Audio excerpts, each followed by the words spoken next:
the stream. Now, chapter 3, season 2 is officially starting, and we have 4 minutes left for the season to start, and it's gonna be super powerful. Okay, the new season is gonna start anytime now. I'm gonna join the server. So, we have to only wait 4 minutes to get inside the queue, and I'm also gonna be buying the battle pass. And yeah, I'm gonna be buying the battle pass. We are gonna play a lot of games. It's gonna be like really fun. It's gonna be too good. It's gonna be like so good. Oh my god, I'm so hyped. Like me and my cousin are gonna play right now. We both are gonna buy the battle pass. So I'm just gonna hop onto a Discord call with them. Bro, Doctor Strange, man. Like, bro, how hyped is this? Doctor Strange in Fortnite. We can create like more No Way Home scenes. This is sick. Oh my god. This is actually sick. It's gonna be so bomb. It's gonna be so bomb, so bomb, so bomb. I'm just hopping on to Discord. I'm gonna call my cousin anytime now. Oh my god. Okay. Yeah, I'm calling my cousin. I'm calling him. Okay, yep. Yo, hello, Arab? Arab? Hello?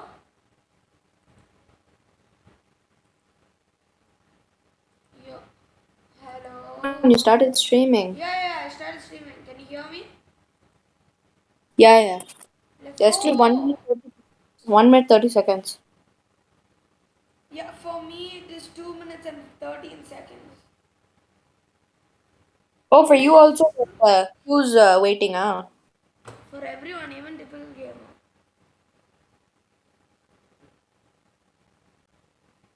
Let's go, man. Let's go. It's literally 1 minute. 1 minute for me. 1 minute for me. You know, when I checked Discord, you know what it said? I mean, What? Twitter. It it freaking said that it's like it freaking said it's gonna for 9 days or something. Building is gonna be disabled.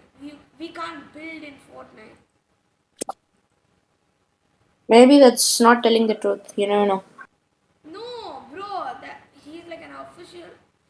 Okay, that I think there's only a chance. I don't think it's 100% confirmed. You never know. You never know. Yeah, it's not confirmed. I'm very sure. Yeah, we'll go into a game and check.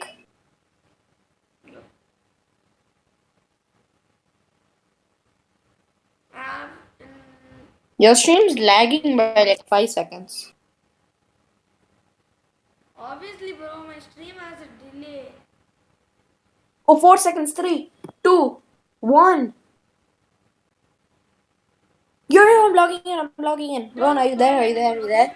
I have more 1 minute. Don't spoil anything. As soon as you log in, just stay there. Don't buy battle pass. Don't go to any section. Don't go to item shop. Don't go to viewers. Don't go to any Why? section. Just stay in the lobby. I'm gonna come in 30 seconds, bro. Wait.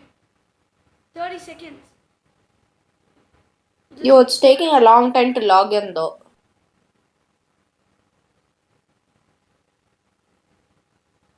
Yeah, my stream kinda lagging though. Wait a minute.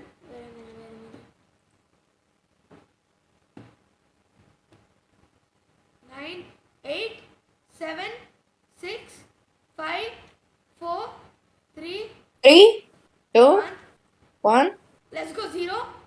Checking episodes queue. Logging in. Logging in. Are you in the lobby? No, it's still on the logging in page.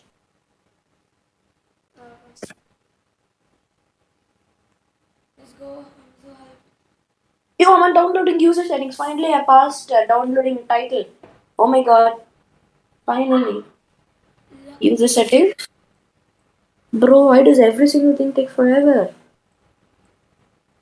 I'm so pumped. Just get me in the game. Come on. For some reason, my stream is lagging. It's delayed by 5 seconds. But is my stream running well? Is What? my stream continuously getting stuck? It's not. Wait 1 second, I'll go check. Bro, downloading user settings takes forever. Are we still logging in? Are you still logging in? Yeah, it's checking entitlement still.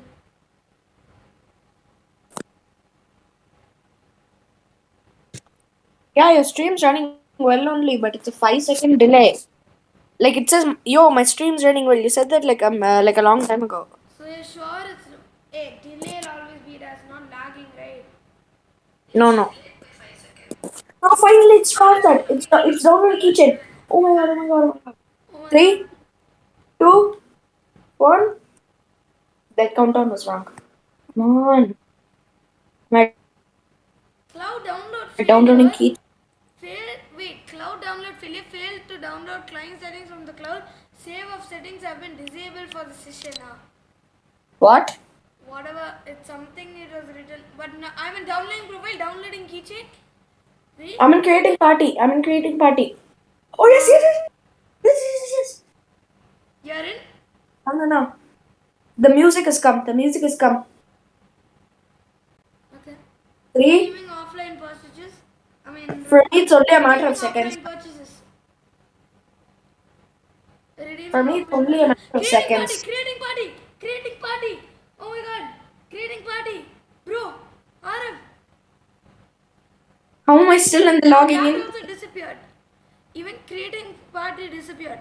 Successfully logged out. What? Now I have to relaunch. Please don't tell. Nah. No, it's not working. Fabuloso. Let me check typical gamer. When?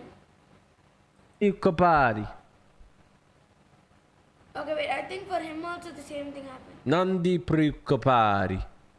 You want to say hi to chat? What's up, chat? Okay. The servers just went back up, so I can't believe it's finally gonna happen, bro. No, it's still loading. I think TG will have the same thing too. Wait, what? Bro, Ali is already in. Bro, when I try to log into Fortnite, it says launch failed. Yo. Servers are offline. Arav. What? Servers are offline. What do you mean? 25th. Look at it. Yeah. It's me. Limited edition, collectible. March 25th. Enter for a giveaway on my Twitter. Purchase me on March 25th on YouTube. Don't forget about me. Because I won't forget about you. Okay? Listen. You. Bro, You. servers are offline. Listen. March 25th. Buy me. $29. Hey, wait, let me Collectible. check the screen on Thank you. stream also. All right. Chat, we're going to do it. We're going to frickin' do it, dude. And I know this is going to hurt. This is going to hurt. Let me see. This is going to pain me inside, but we're going to do it. Yeah, I'm watching the stream. We're going to only. do it. Okay, you see? This is the trick here. I'm serious. I'm so freaking serious right now. Did it not- Right when it it hits didn't 30 work for seconds, you, huh? we exit the game. I know this is going to hurt. This is going to pain me. I'm going to do it. I'm going to freaking do it. Yeah. 30 seconds. I exited it.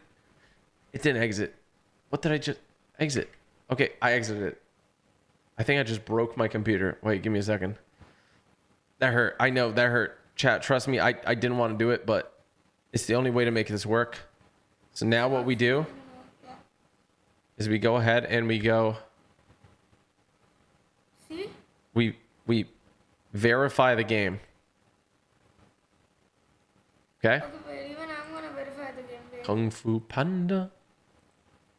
Oh. Yeah, I'm also verifying my game. Chat, I'm telling you, this is the only way for it to How work. do you verify the It game? worked last time. It'll work again. I don't know. But wait. I know, chat. Trust me. It hurts. It hurts. He said like last time. It hurts. Again. I don't know. I'm just verifying. So now you exit it at 30 seconds left. You verify the game. And now when you log in, you get in. I don't pretty even have much a for verify sure. option on my Nintendo. That's the strategy. This worked last time in chapter 3. but I didn't stop at 30 seconds. And it's gonna work here. Wait, now. The servers are offline now. Fortnite has shut down the servers. The again. servers are down. Yeah, wait. Servers are down. Okay. Stop. Now one listen. Servers are down. Servers are down. Servers are down. Servers are down, huh? I wanna die. Well, that's just down bad. Are you kidding me? I got so pumped because of this. I know. The servers went offline. Building is Oh, yeah, gone it's for a true. week. Building's Building has gone. been wiped out. It's up to the resistance to get back. Jump in with your squad and help the 7 uncover the imagined order's nefarious plan. What the heck? No. Bro, you can't play Fortnite That's properly bullshit. for a week. Bro. Bro. It's No.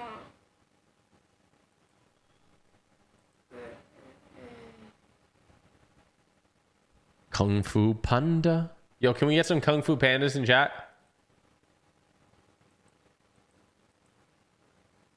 Kung Fu Panda. Hey. Yeah, Kung Fu Panda. Yeah. Kung Fu Panda. Yeah. Kung Fu Panda. Oh. Hey. Yeah, Kung Fu Panda. Hey. Yeah, Kung Fu Panda. Yeah. Ooh, Kung Fu Panda. Yeah. Ooh, Kung Fu Panda. Yay, whoa, Kung Fu Panda. Yay, whoa, Kung Fu Panda. Yay, whoa, Kung Fu Panda. Hey, whoa, Kung Fu Panda. Hey, whoa, Kung Fu Panda. Hey, whoa, Kung Fu Panda. Hey, whoa, Kung Fu Panda. Hey, whoa, Kung Fu Panda. Hey, whoa, Kung Fu Panda. Hey, whoa, Kung Fu Panda. Kung Fu Panda, here we come. Okay. Arif, yeah. check my stream. I'm What? checking Twitter right now. Check my stream. I'm checking Twitter right now. Wait. Building has been wiped out to help maintain cover. You now have an overshield on top of your shield and health. The overshield is your first line of defense. Before your shield and health take a hit, it's your overshield that will crack. Your bro. Epic Games are now confirmed that building is unaffected in competitive arena playlists as well in Team Rumble and Creative Islands. Okay, Yeah. Arav. This is good to know. Epic Games has now confirmed that building is unaffected in competitive arena as well as Team Rumble and Creative. So we can't play pubs. We have gotta play arena only. We can only play arena. But maybe some of the updates are not in arena. Maybe more within pubs. Arena Creative. Okay, building has been wiped out.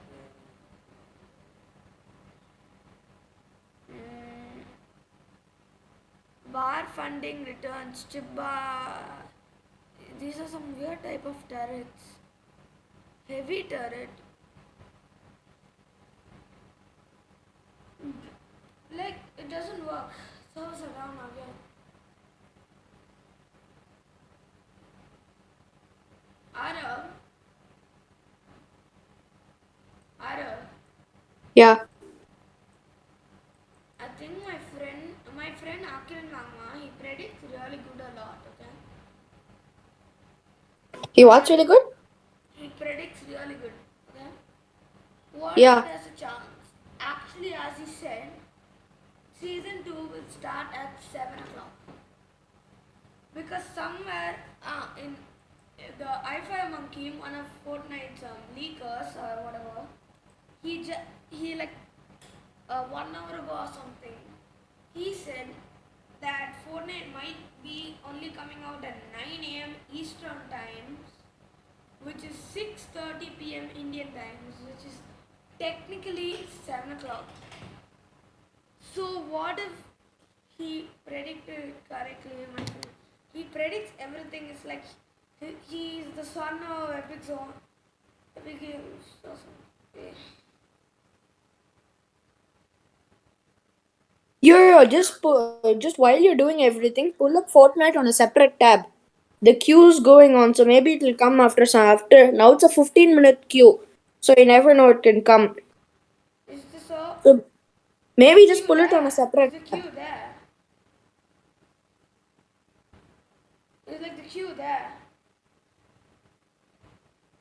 Arab, but servers are offline. How can I go to the? How can I sign up for the queue? You can't even go into the game, huh? Yeah. How can I go into the game? Wait, what? Like I go to the button option that says waiting in queue for 15 minutes. Wait. Share your screen. Show your screen. I won't share Discord screen. So just show me.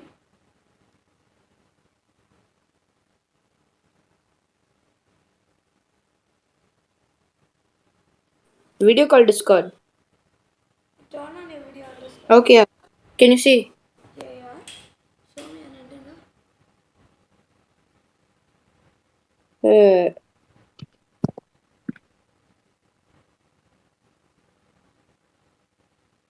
Bro, what?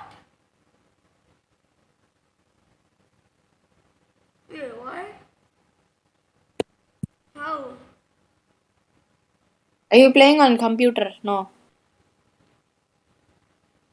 Yeah, but like, what?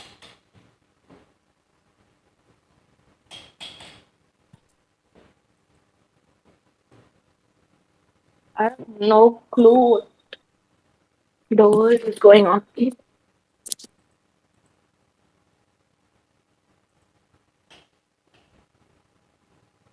Why can't Epic Games just release the game right now? What's wrong in that?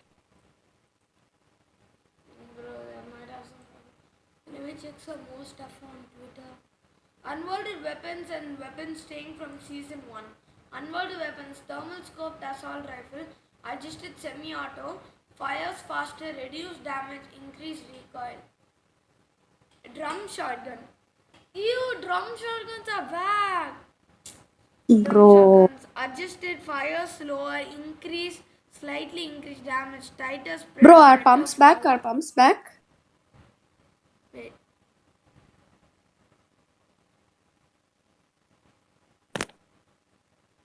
One sec, one sec. Drum shotgun, revolver, remote explosives, thermal scope sniper, revolver, storm scout sniper, those are the weapon, please show. Wave grenades. Chapter 2, the chapter 3 season 1 returners. Bro, pumps are not back? Wait. So the weapons I tell right now are the weapons which are still from chapter 3 season 1, okay? Okay. A Ranger assault rifle, striker pump, auto shotgun, sidearm pistol, Stinger SMG. SMGs are still there. Okay. Hunter bolt action sniper, shadow tracker, marksman six shooter, the dub boom sniper rifle. That's it? I guess there are no pumps, bro. MKs are gone? MKs are Oh gone? yeah, bro. MK7s are gone. Pumps are not back. Bruh. No, I get. Why is the Ranger still in? At least bring the normal AR back. No. Wait, I'll share my screen so that you don't have to check the stream. Yeah. Just see my screen. Just see my screen. Yeah, it's loading. Look at this. Look at this. There's some barcode. You can do some. You can climb and all that. Are you watching? Yeah, I know that. I saw. Typical Yeah. Look gamer at this. Look at stream. this. Yeah, typical gamer stream. I saw. Yeah.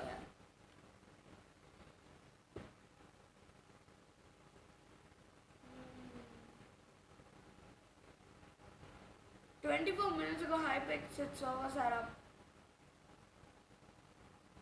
Maybe that was when. That was when that thing happened. Yeah. Bruh. Servers are still offline. Should I play like? What? Do you have any like shooter game which you can play? Which you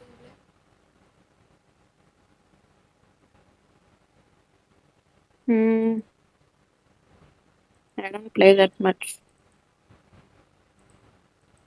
I literally only play Fortnite.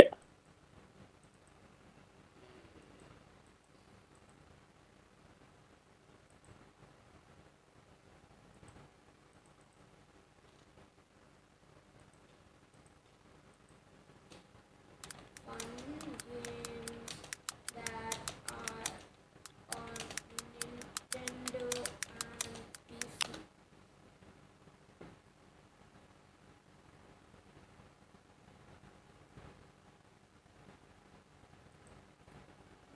Do you want to grow your YouTube channel? Do you want to earn more views, more subscribers, more watch time, and of course, make more money?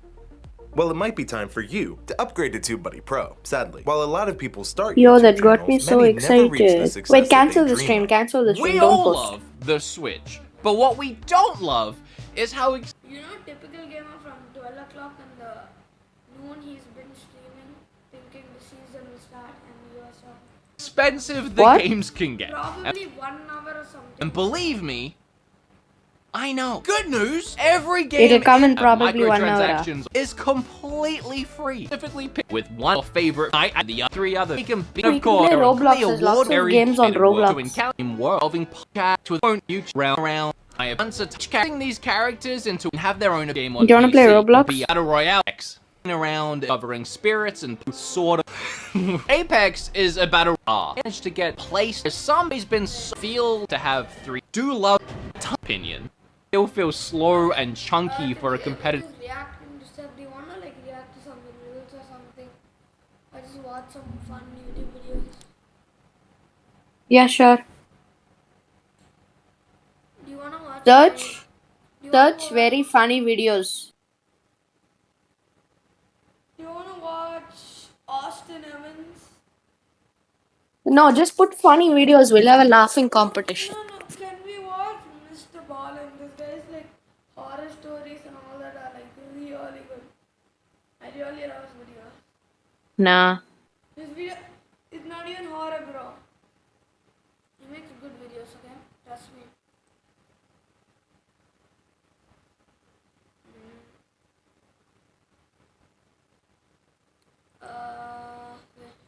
Yeah. Just put like funny videos. We'll have a laughing competition. Like who laughs the most. None of these videos make me laugh. Trust me. And just trust me, okay? Watch Mr. Ballin. His videos are really good.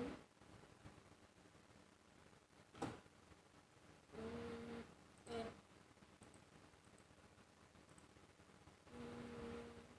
Bro, you stop sharing your screen. Why?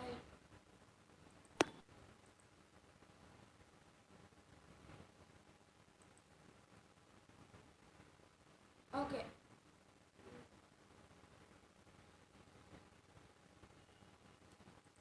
Okay. Arav join. Wait. One sec. Yo, go check if Fortnite's back service. Okay. I'll just restart it again. Wait, let me check. Library. Nah, it's offline. Bro, this is so annoying. Okay, Arav. Yeah. Join the Chill Talk voice chat in my Discord server. In what Discord was server? Oh, My that? Discord server, yeah. What do you want me to join? In my, Chill Talk voice chat in my Discord server. We'll see her. Okay? Join it. Okay, Arav. Hello? Yeah. Yo, hello? Hello? Yeah. One sec.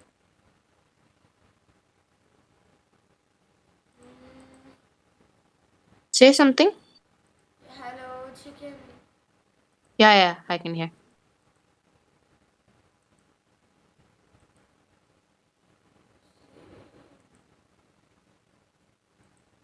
Do you want to play Roblox or something? Wait. A Roblox, huh? If you want. No, why does it say audio may not be, sound may not be available?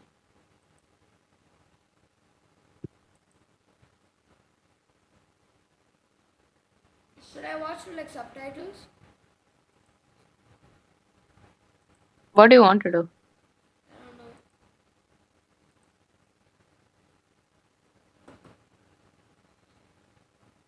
know. Wait, okay, one sec, one sec. I will. Um. Okay, wait. I'll share my YouTube screen. Tell me whether you can see my screen, okay? Can you see my screen right now?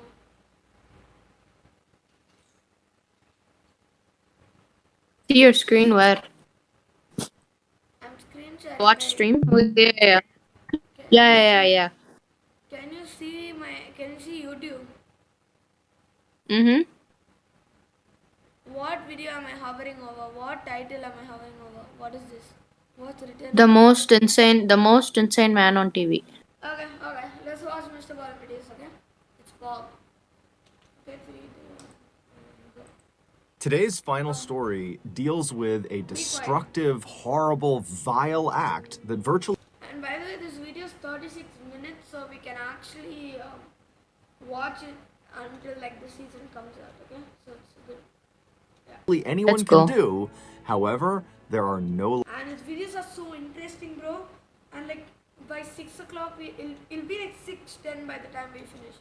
So it'll be really good time pass. laws against it. But before we get into today's stories, if you're a fan of the strange, dark, and mysterious delivered in story format, then you come to the right place because that's all we do, and we upload once or twice every week. So if that's of interest to you, please ask the like button to be the back half of your two-person horse costume for Halloween, and then when they accept, spend the night before drinking Miller Lite and eating falafel. Also, please subscribe. And by the way, you have to watch this guy. This guy's stories and all that, they are like on another level, man. He's like, he deserves way more subscribers than 5.5 million. Or like 5.6, 5.58. Jeez. He deserves way more than that, trust me. Okay. Adi, you can check on his channel later, okay? Yeah, yeah. Subscribe to our channel and turn on all notifications so you don't miss any of our weekly uploads. All right, let's get into today's stories.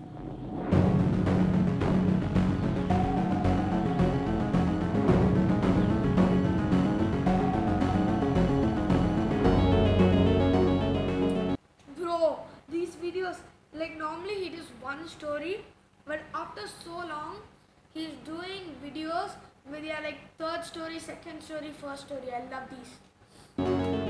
In 2007, 60-year-old Michael Dick was living in Bow, East London with his wife and two daughters. While his life was not exactly exciting, it was good. He lived in a quiet and safe neighborhood, and Michael, who used to be a carpenter, was now semi-retired and got to spend the bulk of his time with his friends and family. But that year, something really started to bother him. 10 years prior, Michael had split up with his first wife, and after their divorce was finalized, his ex-wife and the daughter they had together, her name was Lisa, and she was 21 at the time, those two stayed in the family home in Sudbury, England, and Michael moved south about an hour and a half to Bow, East London. The divorce had been quite messy, and so Michael had not only lost touch with his ex-wife, he had also lost touch with Lisa. And so fast forward 10 years back to 2007, and Michael and Lisa had not spoken since the divorce, and Michael found himself suddenly feeling this unbelievable wave of grief over the loss of his relationship with his first child. And so after speaking with his current wife and his two other daughters, he decided that he had to go find Lisa. He had to be reunited with her. The only problem was he didn't. One sec, I just keep a title so that my viewers think like, what the hell am I doing?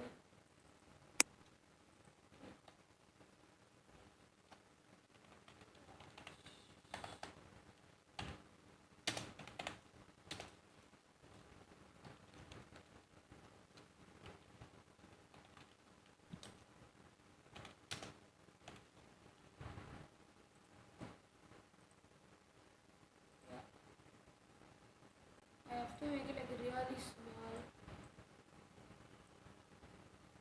Does that look good?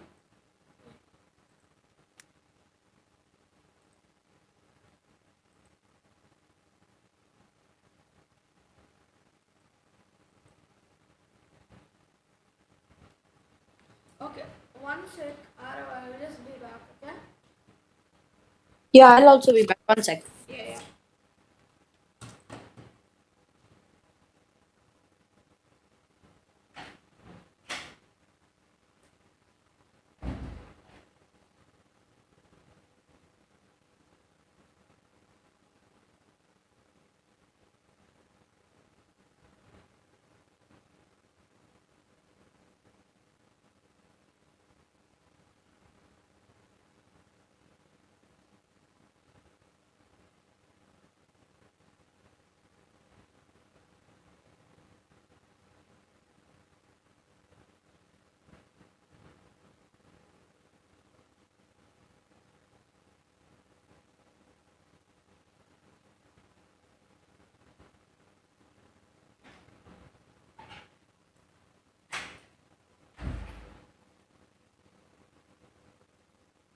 Yeah, I'm back.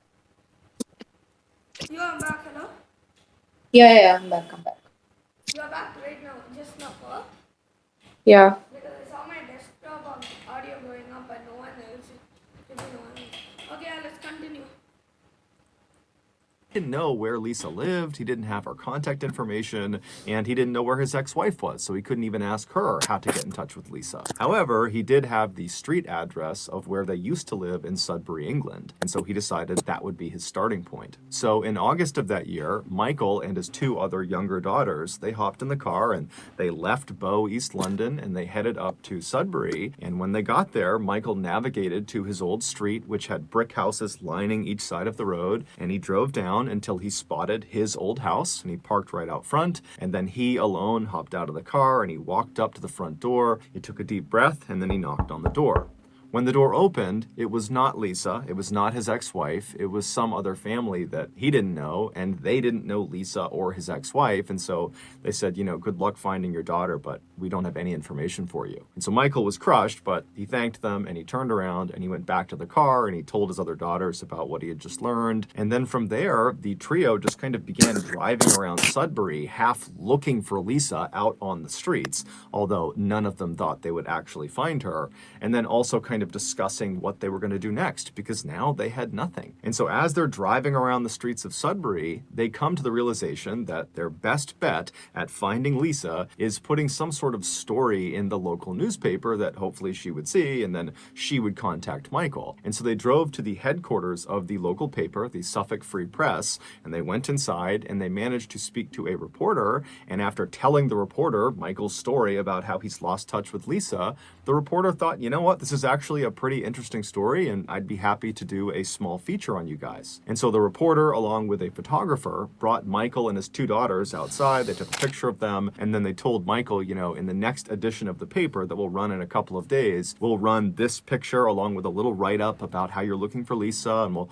put your contact information in there, and hopefully she sees it and she reaches out to you, and you can be reunited and live happily ever after. And so Michael thanked the reporter and the photographer, and then he and his other two daughters hopped in the car and headed back to Bow, East London. In 2007, at the same time that Michael was beginning his search for Lisa, Lisa was actually beginning to think, you know what, I want to go find my dad. Lisa was now 31 years old. She had 3 kids of her own. She was married. She had moved out of Sudbury. Wait, Arif, you know what? I'm gonna make this as chill. I'm gonna make this this thing called chill whitey. Chill whitey. Chill whitey.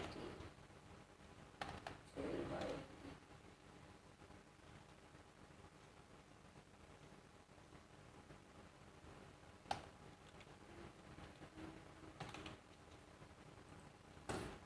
Okay, I named it Chill YouTube. That's better. Okay, come, Arif. Arif, hello?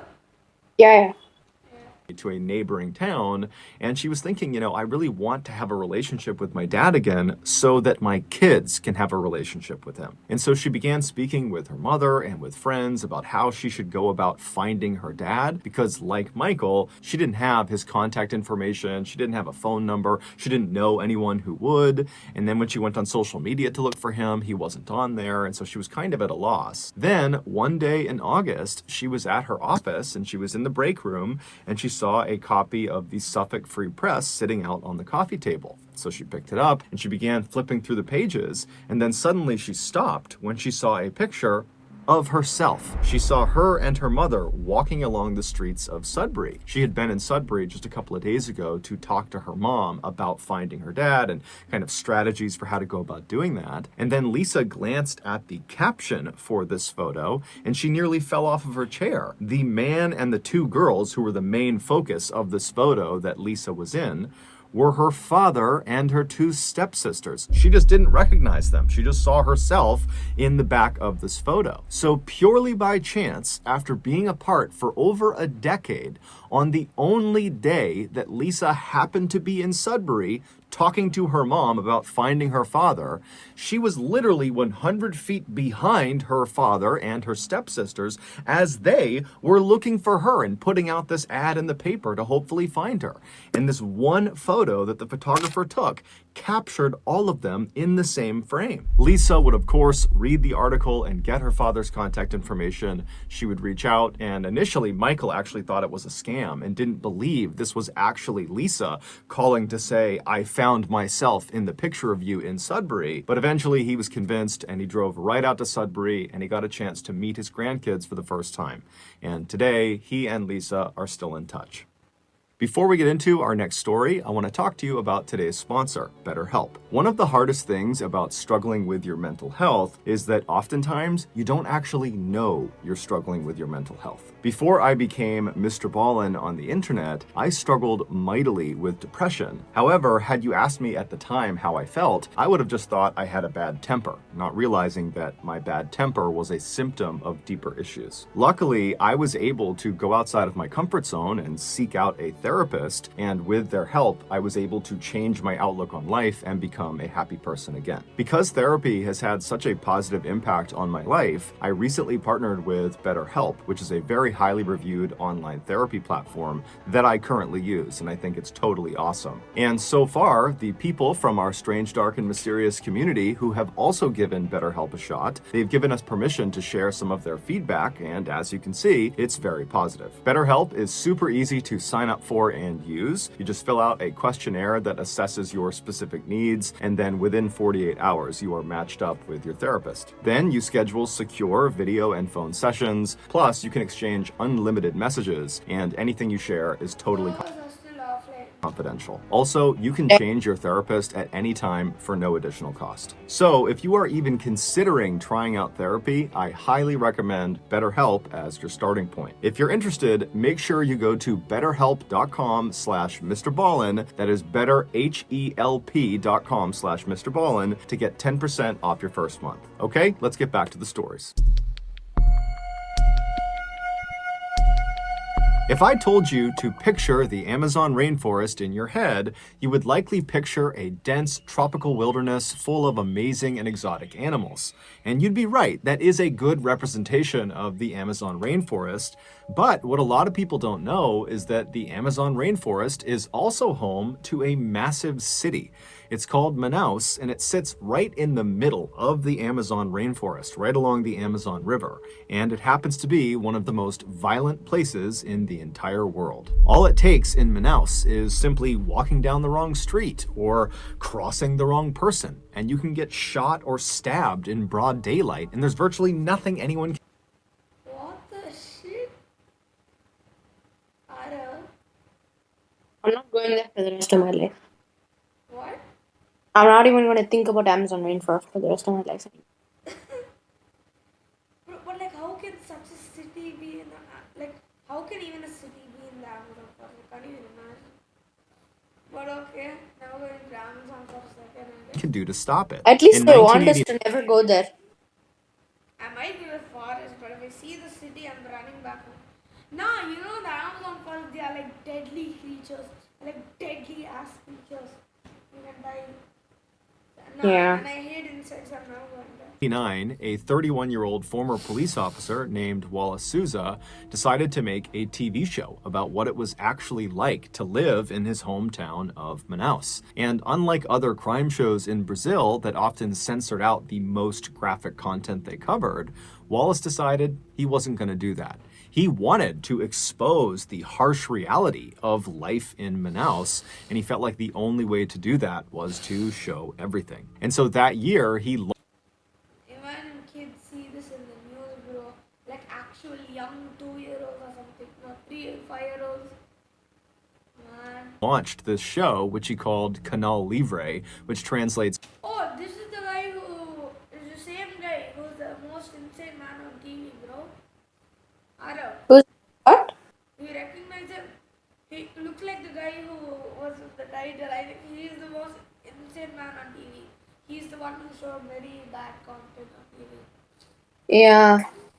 it's roughly to free channel, and true to form, there was no filter on what went on the air, and so this show was shocking. Viewers were given a front row seat to freshly murdered victims that are lying out in the road and slumped over chairs and Bro, I would not like to get first row.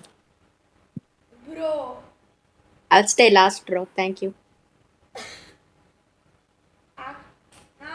You know what I'll do? I'll run out of the theater. First thing, run out of the theater. Second thing, light the screen on fire. Third thing, escape out of Amazon forest. And then I'll murder that guy also. restaurants and behind steering wheels, and the cameraman would zoom in on their fatal injuries, and they would zoom in on the faces of these people that have just died. What the shit? I just punched the cameraman. Tell him to make him view something else. Make him view flowers, not people's eyes. That's what. Every gratuitous detail, every blood spatter, every grieving family member of the victim who's crying out in pain, all of it was shown on this TV show. That's bullshit. That's actual bullshit. Bro, what the hell? Bro, And then my god. And in between these very dark and violent segments about gang killings and drug deals gone wrong, Canal Livre also had a much lighter side.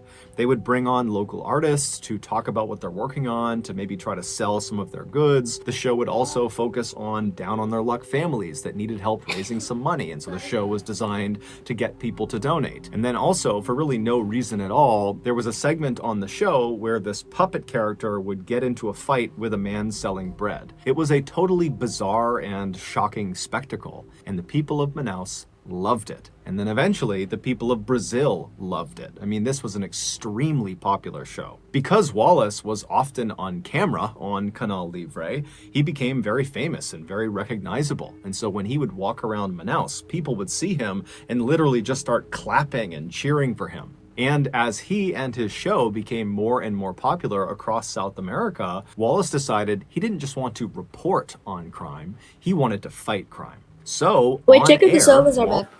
Yeah.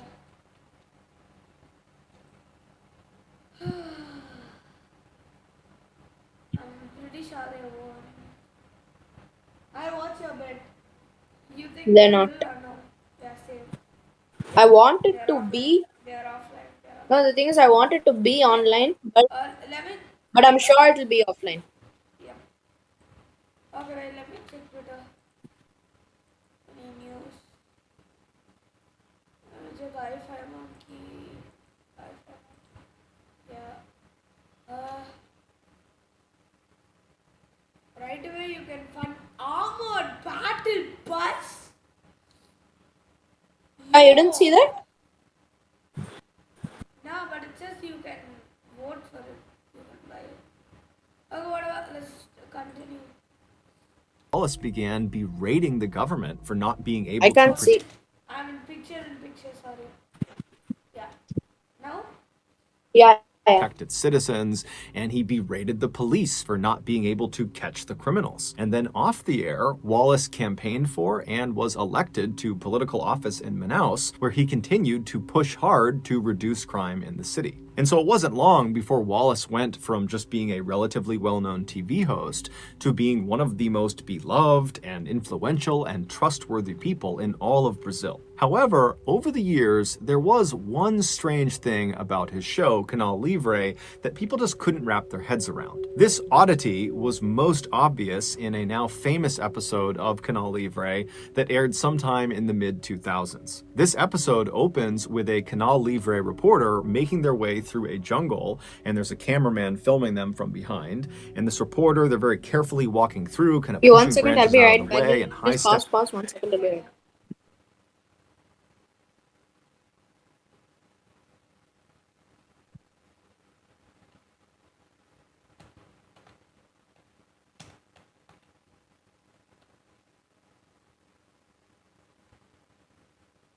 Different faces of Mr. Ball.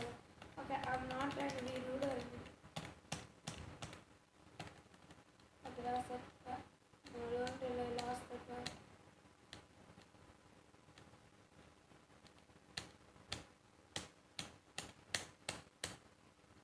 Yeah.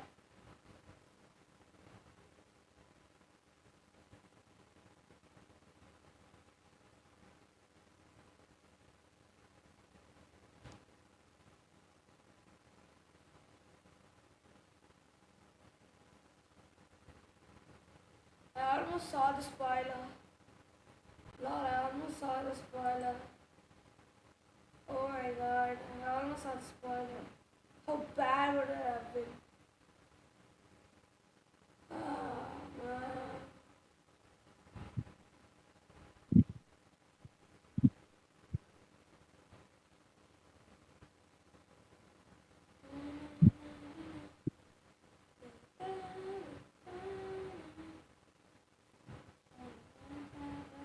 Yeah, I'm back. Yeah. You seeing the screen? Yeah. Stepping over all the underbrush, and then at some point up ahead you see there is a clearing, and there is a third person standing in this clearing, and they're clearly looking straight down at something on the ground that we can't see. But this third person is very occupied with whatever is on the ground. And so eventually this reporter makes their way through the jungle into this clearing, and then as soon as the cameraman gets into the clearing as well, he looks down at what is on the ground. And what you see is what appears to be a log that has previously been lit on fire because it's still smoking and it's black and it's charred. But as the cameraman zooms in, you see there are hands on this log. So you realize it's not a log, it's a human being who's obviously deceased. And based on how badly charred they are and how much they're still smoking, you realize very quickly that this person must have been on fire very recently as probably just a couple of minutes ago. Like right before the camera got here, this person was on fire. And so as you're kind of seeing this shocking image, the reporter suddenly talks about this person like he knows all the details of them already. He says, this person, it's a man, and they were not shot to death, they were doused with gasoline and burned alive. But at this point, the police had not come out. They had not seen this dead person yet.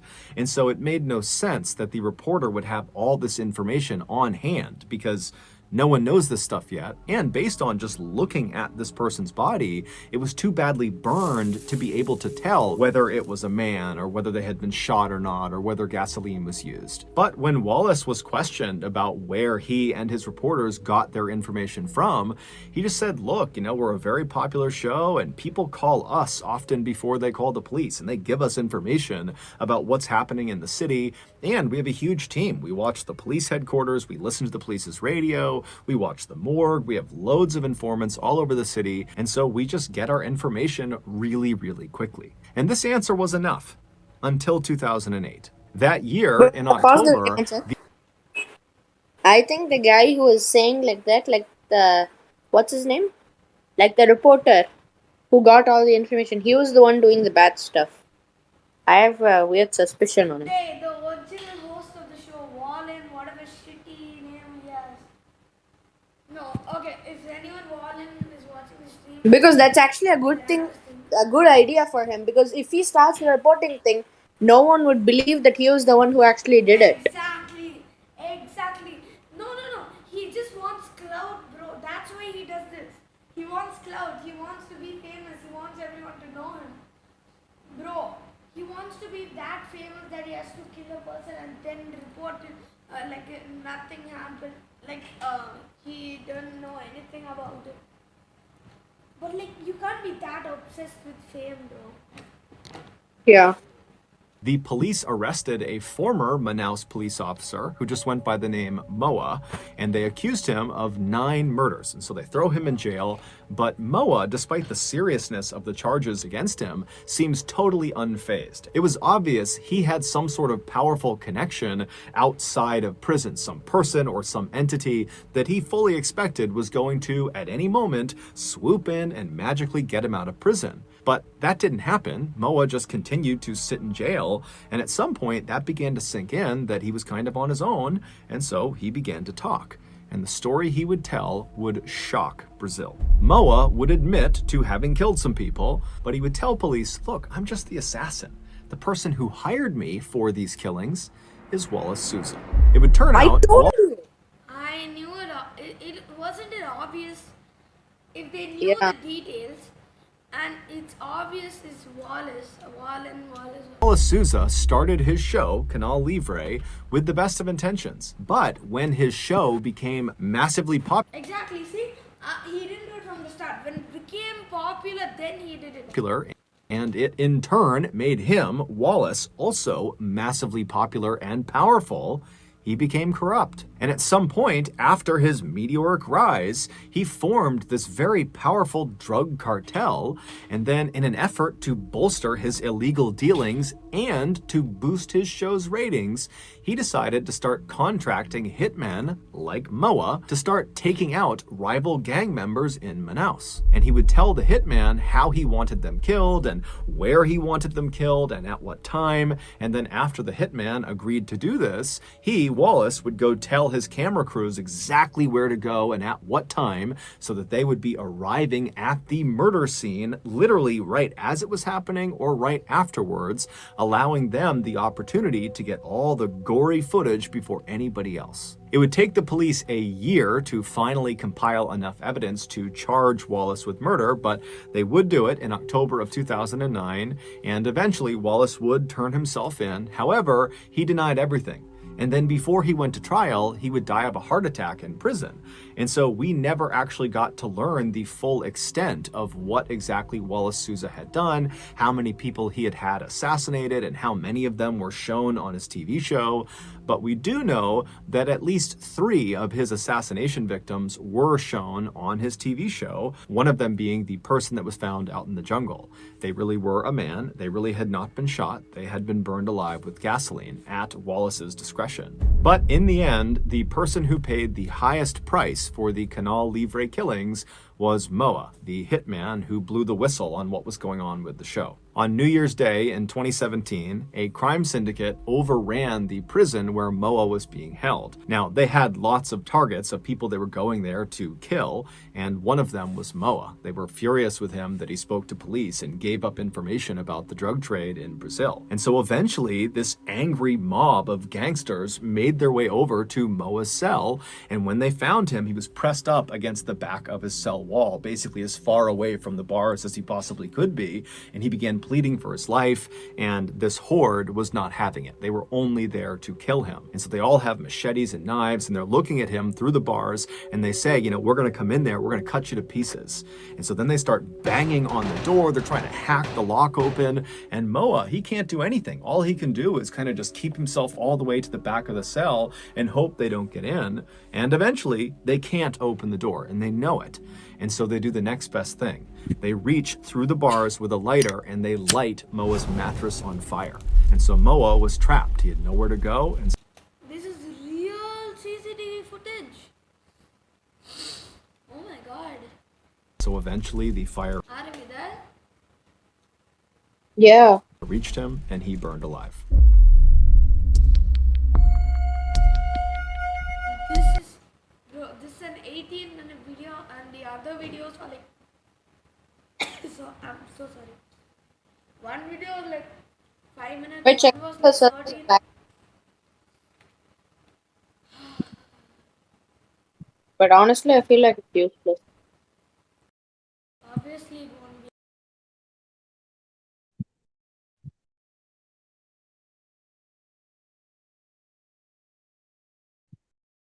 What? Yep, it's not back. Okay, bro. The other videos were like 6 minutes, and this is like one was 6 minutes, one was 12 minutes, this is like 18 minutes. Okay, yeah, let's watch this. It'll be about 6:20 when we finish. In 2010, 18-year-old Renee Marsden was living in Sydney, Australia with her parents and her 3 siblings. Renee was a If I didn't know that, I thought she was a boy. very outgoing person who had a big circle of friends, and she was also very close with her family, especially her mom, Teresa. Teresa had given birth to Renee when she was only 19 years old, and so now that Renee was a young woman, because of their closeness in ages, the two had become very close friends instead of mother and daughter.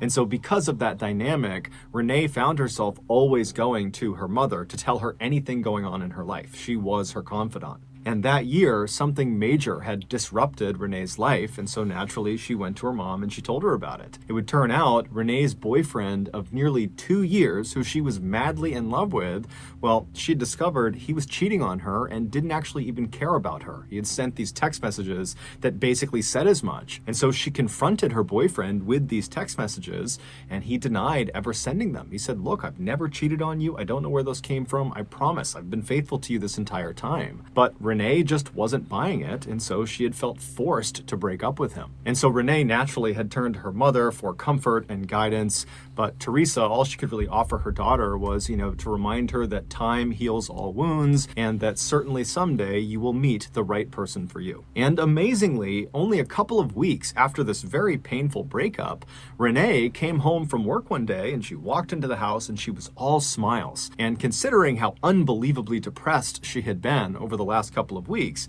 I mean, this really stood out. And so when her mom saw her smiling and radiating happiness, she rushed over to her and said, "What's gotten into you? Why are you in such a good mood?" And Renee would tell her that, "Actually, I've met another guy." And so Teresa said, Who did you meet? Who is this person?" And she would tell her mom that his name is Braden Spiteri. He was 23 years old, and he was a graduate of the King's School, which is a really prestigious boys' school in Sydney. And his father was this really successful business person who owned this big construction company that he was set to inherit later on. And so she was just raving about how amazing this guy was. And Teresa was really happy. If nothing else, this was a very good distraction for her. And so she asked her daughter at some point, "How'd you meet this guy?" And Renee would tell her that Camilla had introduced them.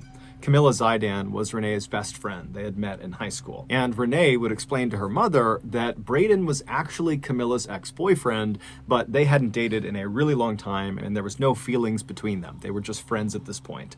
And apparently, after Renee had this really painful breakup, Camilla had just felt bad for her, and so she had gone out and found the best possible match for Renee, which in her mind was this guy Braden. Teresa knew Camilla really well because she was always over the house, and she knew Teresa's intentions must have been good, but she's thinking to herself, this is bad news. You don't want to have best friends, one dating the ex-boyfriend of the other. It's just bad news waiting to happen. And so Teresa couldn't even help herself, and she says to her daughter, "Do you really think it's a good idea to be dating Camilla's ex-boyfriend?" But Renee would tell her mom, "Look, Camilla was totally upfront with me. She just wants me to be happy. She thinks Braden is a good match for me. They don't have feelings anymore, not at all. She's totally in." Mohammed Iqbal, bro, is boring. My ass is boring. What? Mohammed Iqbal, bro, one of my friends, he's in chat. They're like, bro, it's boring. Support. And so Teresa still very much had her doubts that this was a good idea. But she put those doubts aside, and instead she said, "Okay, well, can you show me a picture of Braden? Can I see what he looks like?" And so Renee pulls out her phone and she finds a picture of Braden and she shows it to her mom. And right away, her mom is looking at this picture and seeing that Braden is a very handsome guy, big bright smile. But she sees in this picture, Camilla is very clearly laying on his shoulder like she is his girlfriend. And so again, Teresa's thinking to herself, this is not good. Someone is going to get hurt. But over the next couple of weeks and months, months, Renee and Braden texted each other all the time. I mean, Renee had her phone out basically. One second. What? Your voice is lagging. No, wait, one second. You have Arav? Yeah. 24/7 talking to Braden. The pair had made plans. One second.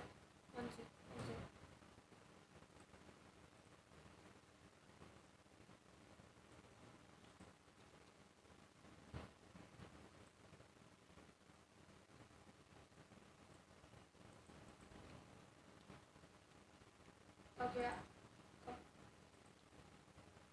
You there? Arav? Hello? Yeah, I'm here. Plans to meet up and see each other in person for the first time on several different occasions, but every single time they were set to go meet, one of them would have a conflict that would make it impossible to have this face-to-face meeting. And so before long, when they just could not get a meeting established, they kind of stopped trying to have face-to-face meetings. It was almost like they had built this really strong, flourishing relationship all via their phones, and it just was getting more and more awkward to actually go out and see each other in real life. It was just more comfortable doing it all on their phones. And so this digital-only relationship between Renee and Braden continued for almost a year until January of 2012 when something horrible happened. Braden was in a horrible motorcycle accident. He survived the accident, but his passenger, his best friend, this guy named Richie, who was riding right on the back of his motorcycle, he didn't survive. He was killed in the accident. And it was determined that Braden was driving recklessly. And so he was charged with manslaughter and convicted and sentenced to 2 years in prison. Even though Renee's mother, Teresa, was totally upset about this accident. I mean, she did understand someone had lost their life and now Braden was going to jail for 2 years. I'm gonna go kill something. Who joined? Dark Pro. Dark Pro. Who you are saying Dark Pro to, da? Ishan. Okay, bro. It's Magma. Oh, you're in his house. Okay. Yeah, I'm in his house. Unlike you, who's not in anyone's house. Oh, I'm in my house. Okay, by the way, I'm streaming and I'm watching some Mr. Ballin videos which are wow. I'm leaving. Bye. Okay, I never asked you to join. Yeah, come. She understood the seriousness of this accident.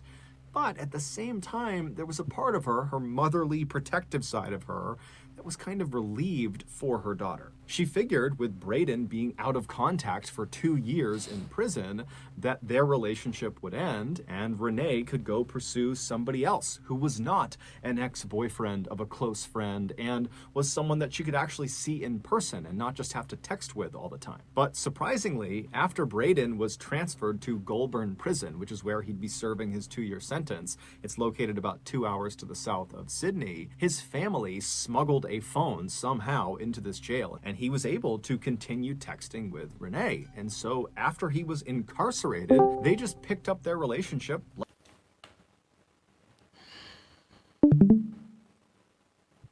Oh, poke. Okay, we are watching some Mr. Ballin videos and I'm streaming. like nothing had changed. Now, Renee's family did not like this development, and they told her as much. They thought this was a bad idea, that this was the wrong path for her, but Renee didn't care. She was totally in love. And in fact, over the first couple of weeks that he was in Goulburn Prison, their relationship only intensified. They actually agreed to get married as soon as he was released at the end of 2013. And in fact, Renee had already begun making wedding preparations. She had gone on eBay and found this Arav, What? just tell me. This is so messed up. What is this or Fortnite? This is so messed up, bro. You smuggled the phone into jail and then you are still like, bro. And then you plan a wedding right after you come back from prison. What the hell is that? Bro. This is so I'm telling you, Yeah, that's this is messed so up. messed up. Good. this beautiful tiara she would wear on her wedding day, and she had contracted a wedding photographer, and she had even contacted the Greek consulate to ask if it would be okay if Braden were allowed to enter their country, because they were planning to have their honeymoon in Greece, and Braden was going to be a convicted felon, and so she needed permission for him. But in August of 2013, just 2 months before Braden's expected release date, something changed. Renee's mother, Teresa, got a text message from Braden, something she had never gotten before, and it said, "You need to check on your daughter. She's talking about killing herself." And so Teresa is totally taken aback by this message, and she goes right into Renee's bedroom where she is sitting on her bed, and her mother sits down next to her and says, "Honey, are you okay? You know, what's going on?" And Renee would look up at her mom and say, "Yeah, you know, I'm fine. What's going on with you?" And then Teresa would hold out the phone and show her the text message from Braden, and as soon as Renee saw it, she kind of sighed and looked at her mom and said, "I'm not going to hurt myself. We just broke up. Our relationship is over." Teresa knew this was going to be an extremely hard stretch of time for her daughter with another painful breakup here, but at the same time, Teresa thought to herself, this is probably Hello, Arav. Yeah. for the best. That relationship just had bad news written all over it from the start, and so now she can begin to heal and move forward with her life. And so Teresa and Renee would sit in the room for a while just chatting on the bed, and then eventually Renee would tell her mom that her plans that night were to go out with her friends and cut loose and kind of just forget about this whole thing. And so Teresa sat in her bedroom on her bed as her daughter stood in front of the mirror and got ready, and then once Renee was ready, she and her mom hugged and kissed, and then Renee told her mom she'd be back soon, and then she left the house. A few hours later, Teresa received a text message from her daughter, and it started with, "Mom, I love you so much, and I'm sorry for the pain I'm about to cause you. You can still talk to me though, just call out my name and I'll be there." Teresa read this message and didn't really know what to make of it. She knew her daughter was almost certainly very upset about this breakup, but she didn't really understand the context of this message, and so she called her daughter. She didn't pick up, so she called her again, and after that second time her daughter didn't answer, she sent her a text message that just said, "Please call me back." But she sat there kind of waiting for her daughter's call, but it never came. And so Teresa, starting to feel a little bit worried about her daughter, she called Camilla and she asked her, "Hey, have you talked to Renee tonight? Because I can't get in touch with her." And Camilla would tell Teresa that actually, yeah, I just got a very strange text message from her that just said, "I love you, I'm sorry." And so at this point, the two women understood that there could be something very wrong with Renee, and so they met up and drove all around Sydney, going to all the places that Renee was known to go to. But after several hours of looking and not hearing back from Renee, they really didn't know what to do.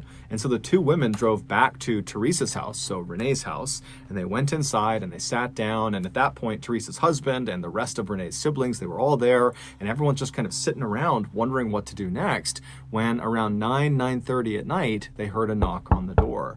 And it was the police coming to inform them that they had found Renee's car parked in an area that it shouldn't have been, but Renee wasn't there. And so they were coming to ask if they knew where she was and why her car might be out there. And so at this point, the family is totally terrified. They tell the police about these strange text messages, and then before long, the parents just rush outside, they hop in their cars, and they drive out to where their daughter's car is.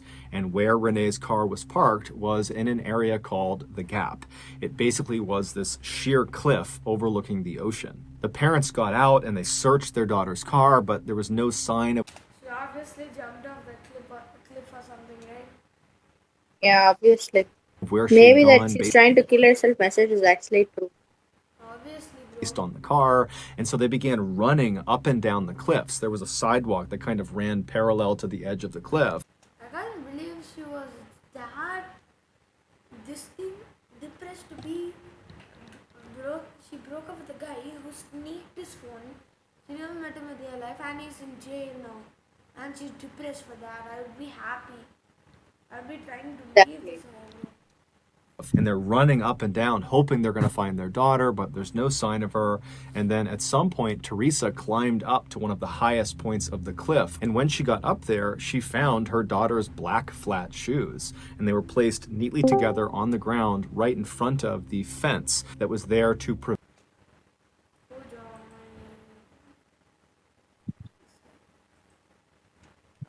John. prevent people from getting too close to the edge of the cliff. But despite an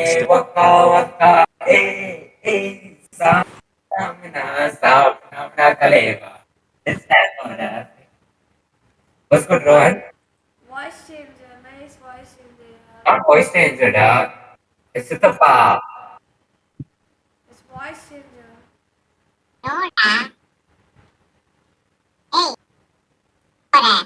Wait, bro, Suffocation just said Fortnite's are up. Bro, I'm going in. No doubt, I'm going in. wait, You're not going. let me You're not just check. going. Let me You just know, check. Nah, it's not up, he's not up, he's capping, he's capping. Are he's capping. he's not. Yeah. I'm Bro.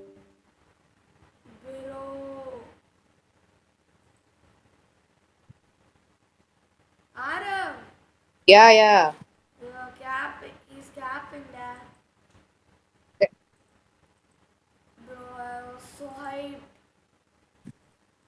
Okay, come. Extensive search that night, they couldn't find any sign of Renee. She was nowhere to be found. However, the police would discover the following day that there was actually a camera that was looking at that section of the cliffs. And so they reviewed this footage and they found Renee. They saw what happened to her. And in this camera footage, you see Renee walking up the trail in the middle of the night, and she stops and she takes off her shoes and she puts them down, and then she hops over that fence. Now, the fence was not right up against the very edge of the cliff. It was set back maybe 3 or 4 feet. And so she hops over the fence, and then she steps very carefully to the edge of the cliff, and she kind of peeks over the edge and then looks visibly terrified, and she moves backwards a few steps until her back is pressed up against the fence.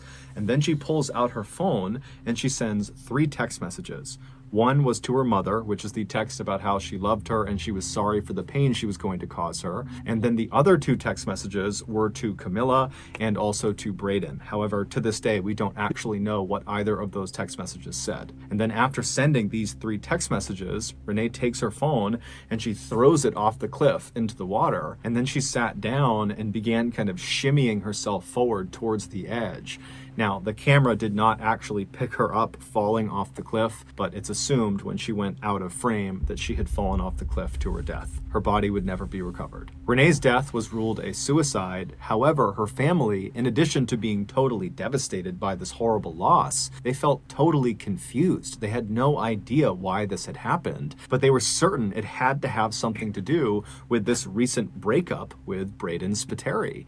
And so they tried to get in touch with Braden, but he wasn't getting back in touch with them. And so the family contacted the police and said, can you reach out to the prison where he is and set up a meeting? And so the police obliged them and they called Goulburn Prison. And when they spoke to the prison, they said, who? Braden who? Yeah, we don't have a Braden Spiteri here. We never have. And the reason was, Braden Spiteri wasn't real. Renee's friend, Camilla, had made him up. He was a fictitious person. That picture of Braden Spiteri where Camilla is laying on his shoulder, that was just some random person she had met in a club. Camilla had always been very possessive of Renee ever since they had met in high school, and at some point, she had just decided that she wanted even more control over Renee. And so the first thing she did is she convinced Renee that her earlier boyfriend, the one she'd been dating for 2 years before Braden, she convinced Renee that he had been cheating on her the whole time, he was unfaithful, that he didn't love her, and then she had created those text messages and given them to Renee and convinced Renee that that was something he had said, and before long, Renee totally believed it. She approached her boyfriend, he denied it, but Camilla the whole time is telling Renee, he's lying to you, he's been doing this whole time, I know he's a bad guy, and so Renee had listened to her best friend, and she had severed that relationship. And then almost immediately after that, Camilla swoops in to the rescue and connects Renee with this Braden guy, Camilla's supposed ex-boyfriend, who really was just Camilla on the other side of the phone. And for nearly 2 years, Camilla kept this charade up, and Renee completely believed this was a real person, that Braden was her boyfriend. She loved him. And eventually, in June of 2013, so 2 months before Renee died, she confided in Braden, aka Camilla, that her friend Camilla was toxic and mean and controlling, and she didn't want to be her friend anymore.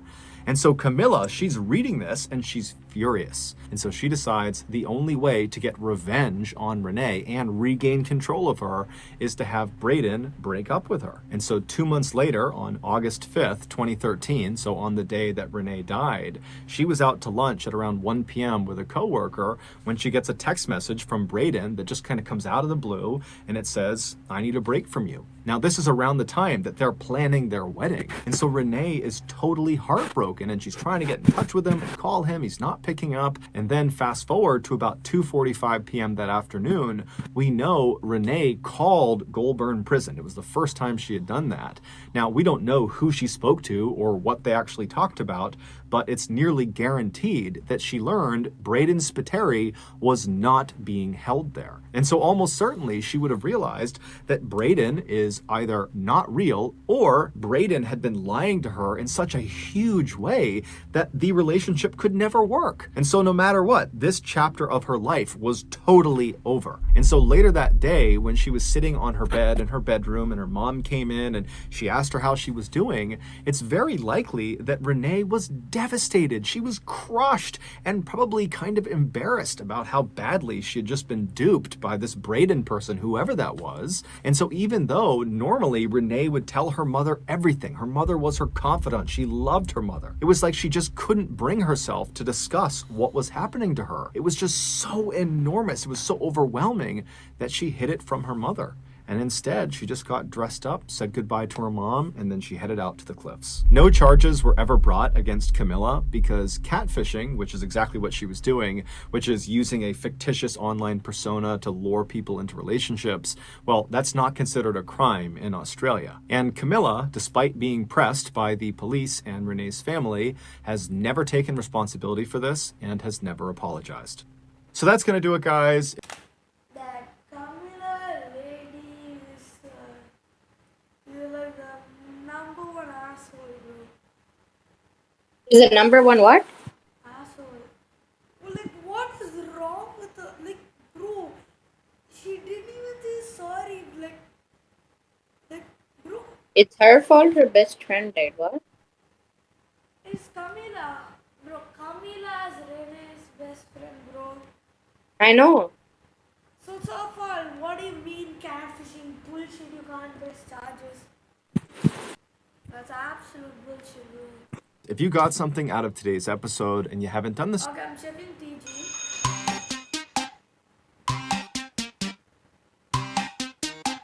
One hour 12, 3 minutes. Okay, if you have like a 3-minute one, can you send me a picture if you get in? Wait, he played I just feel like Wait, what? What? Oh, they're just showing gameplay. Wait, one second.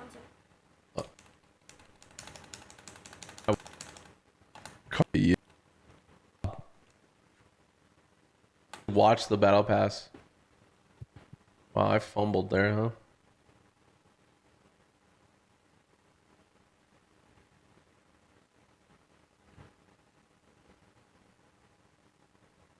Where can I watch the battle pass, chat? Nah, I'm not spoiling the Battle Pass. Wait, like, how did he get into that long queue?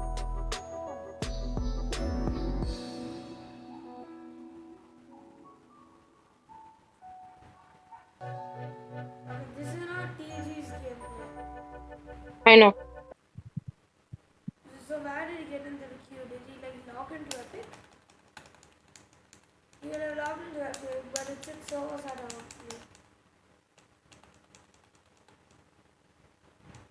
Blah blah blah blah blah blah blah.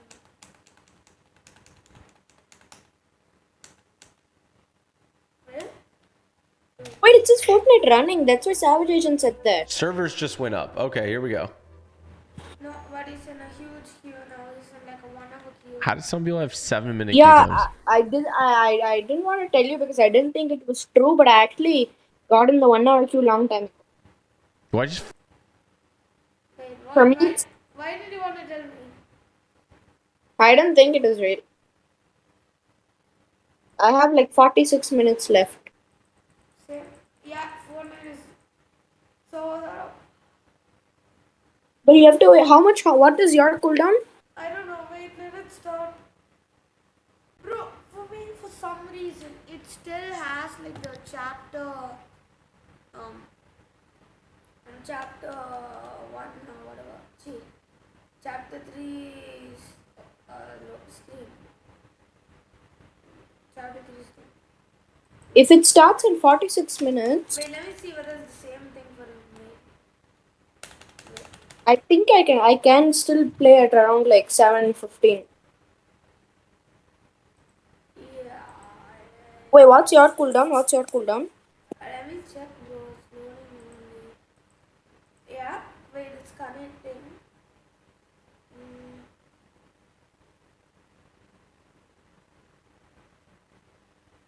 Wait. Wait. Let me share my Fortnite screen. Wait. Reduce the screen. Are you streaming? Wait. Wait. I am. I was streaming the whole time, even when you're watching YouTube.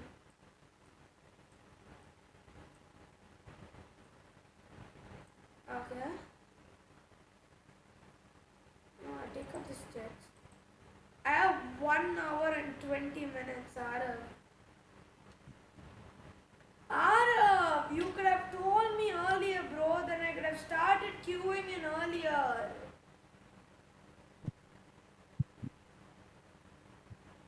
Bro.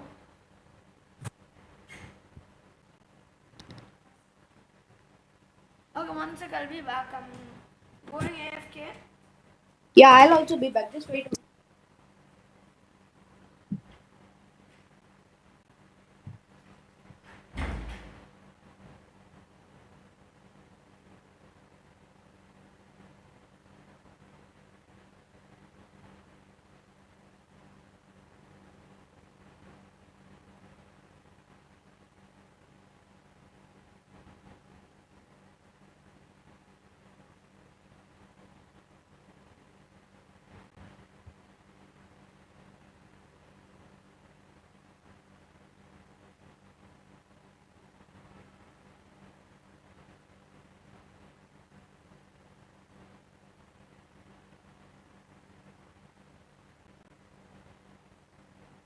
Yo, can you hear me?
Arav, hello?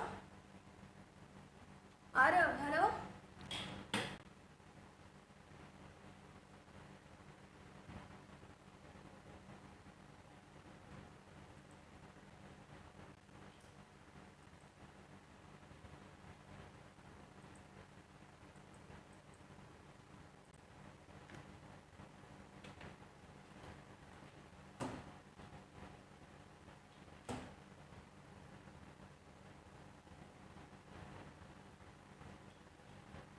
Nah.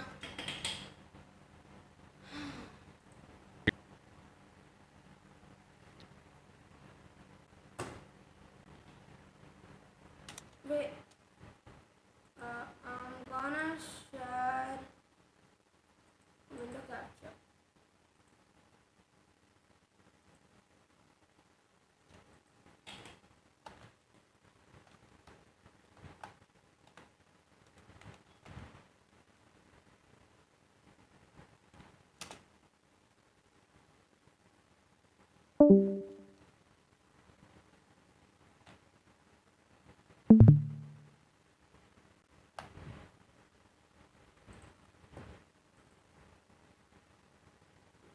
Okay. Sorry.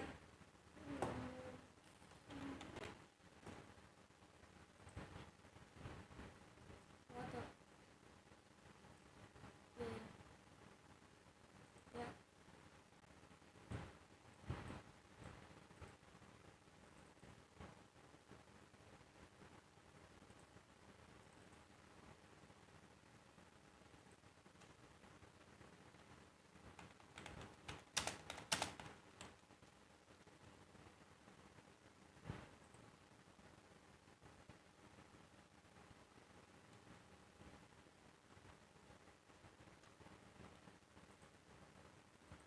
Yeah.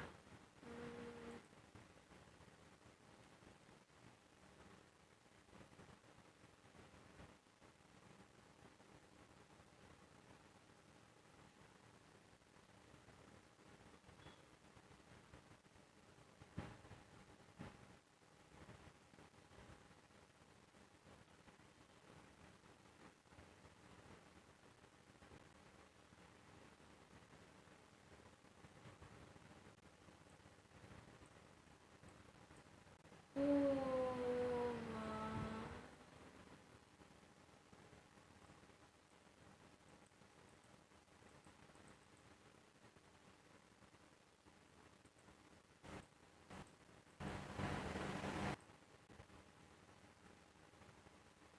I think this might be my longest stream ever.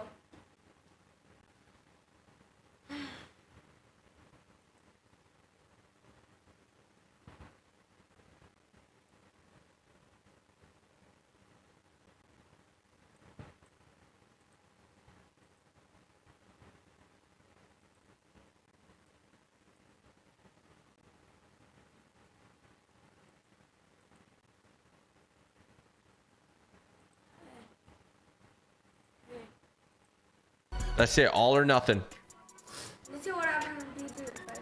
Look at all those pandas. I cannot deny the pandas. I will keep resetting. I will never stop.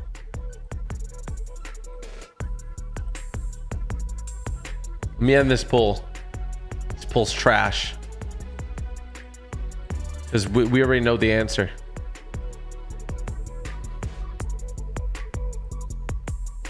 All or nothing, baby. If we get an hour, bro.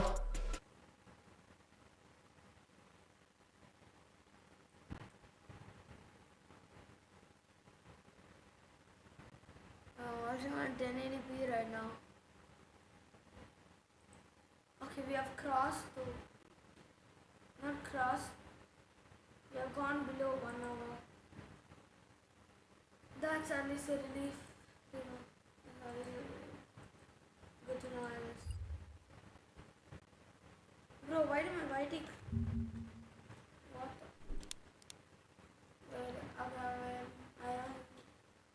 Okay, I just watched DG stream again.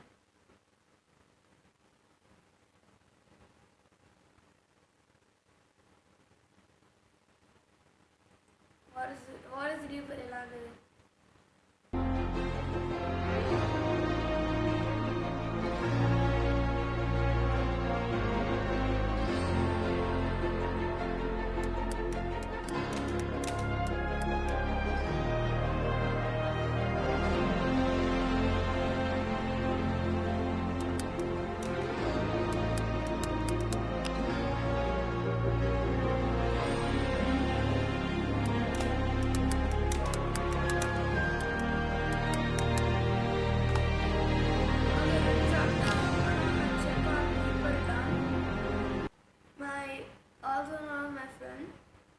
But until that, I am gonna be checking the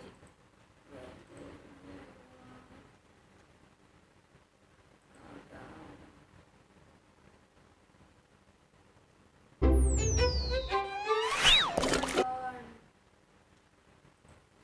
Wait, wait.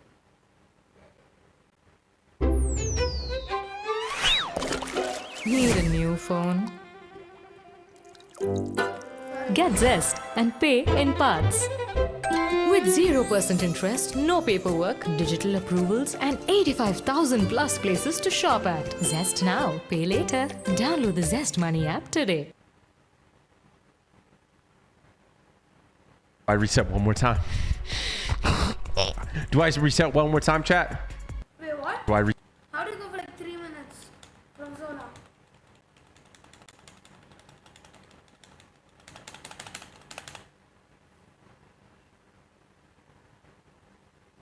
Panda 49. Come on. What happened like after the reset?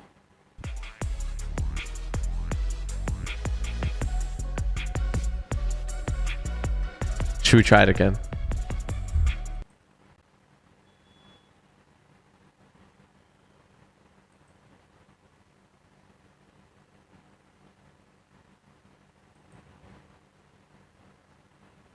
Nah, wait, my thing is lagging. One sec. Servers just went up. Okay, here we go.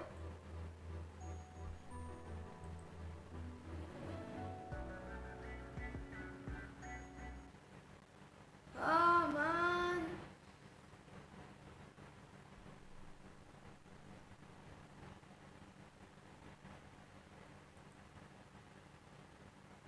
All right. Can't. Then it goes to verify and what happens?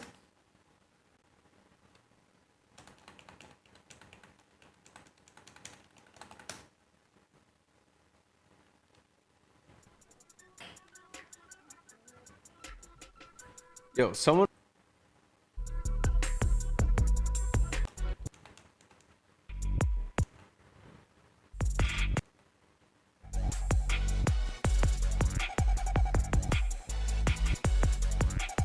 Oh my God! It went down to 28 minutes. Chat. We just saved 25 minutes of time.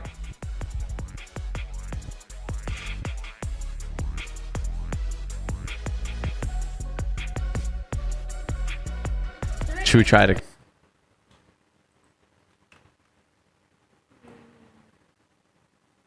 I don't know. Should I take the... Nah, I'm a risk taker. I'm taking the risk. Nah. I swear if it doesn't...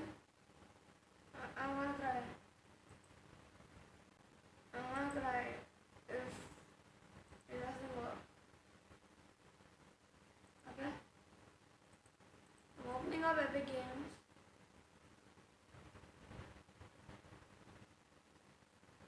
Library. Fortnite. I'm verifying it. Okay.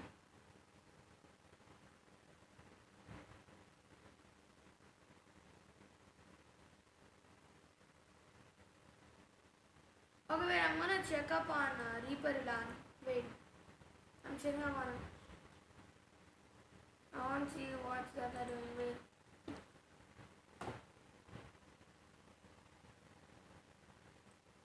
Okay, this guy's phone is connected. Yo!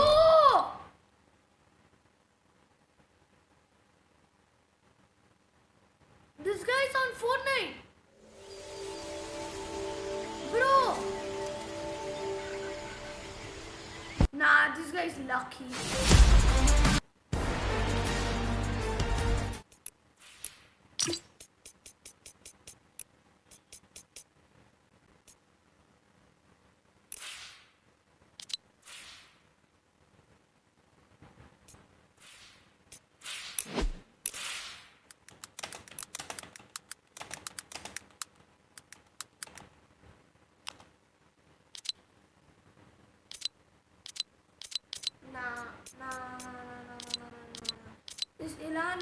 Fortnite.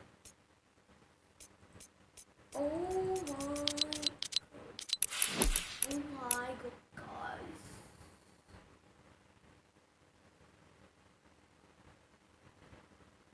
This guy doesn't need chat or what?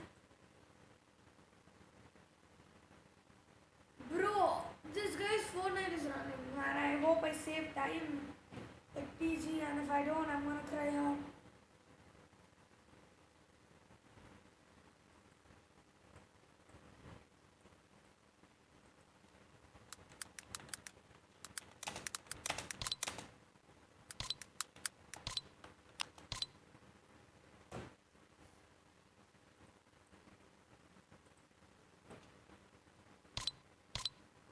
Please, come on. Come on. Come on. Okay, okay. We reduce our time a little. Bruh.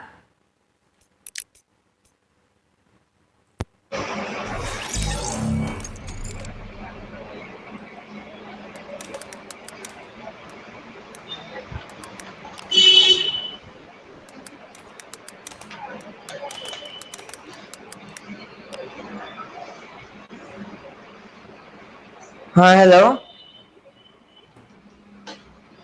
No तो तेरी आवाज नहीं आ रही ओ ले ले अरे क्या है ये 2 मिनट रुक